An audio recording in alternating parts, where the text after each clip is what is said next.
Hello, നമുക്ക് beef വെരട്ടിയത് ഉണ്ടാക്കിയാലോ. 10 ചെറിയ ഉള്ളി, ഒരു തക്കാളി, 2 പച്ചമുളക്, കരിയേപ്പിൻ്റെ ഇല, മല്ലിയില, ഇഞ്ചില്ലാത്തതുകൊണ്ട് ഒരു ഫുൾ വെളുത്തുള്ളി അഡ്ജസ്റ്റ് ആക്കി. പൊടി, മഞ്ഞൾപ്പൊടി, ഉപ്പ്, പെരുംജീരകപ്പൊടി, ബിരിയാണിപ്പൊടി, കരിയേപ്പിൻ്റെ ഇല, വെളുത്തുള്ളി എല്ലാം നല്ലോണം മിക്സ് ആക്കിയിട്ട് കുക്കറിലിടാം. കുറച്ച് വെള്ളം ഒഴിക്കുക, ഒരു 6 വിസിലിടാം.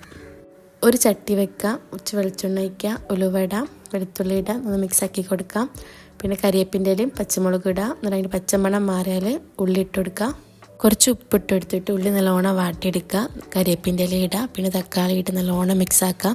നല്ലോണം തക്കാളി ഉടഞ്ഞു കഴിഞ്ഞാൽ വേവിച്ച് വെച്ച ബീഫ് അതിലേക്ക് വെള്ളത്തോട് കൂടി ഇട്ടെടുക്കുക. അത് നല്ലോണം മിക്സ് ആക്കി കൊടുക്കുക. എന്നിട്ട് ഉപ്പും എരിവൊക്കെ നോക്കിയിട്ട് പാകത്തിന് എല്ലിട്ട് കൊടുക്കുക.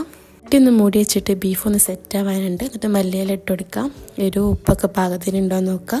എന്നിട്ട് ലാസ്റ്റ് കുറച്ച് വെളിച്ചെണ്ണ ഒഴിച്ചെടുക്കുക. ഒന്ന് മിക്സ് ആക്കുക. സംഭവം സെറ്റ്. എല്ലാവരും ഒന്ന് ട്രൈ ആക്കേണ്ടി.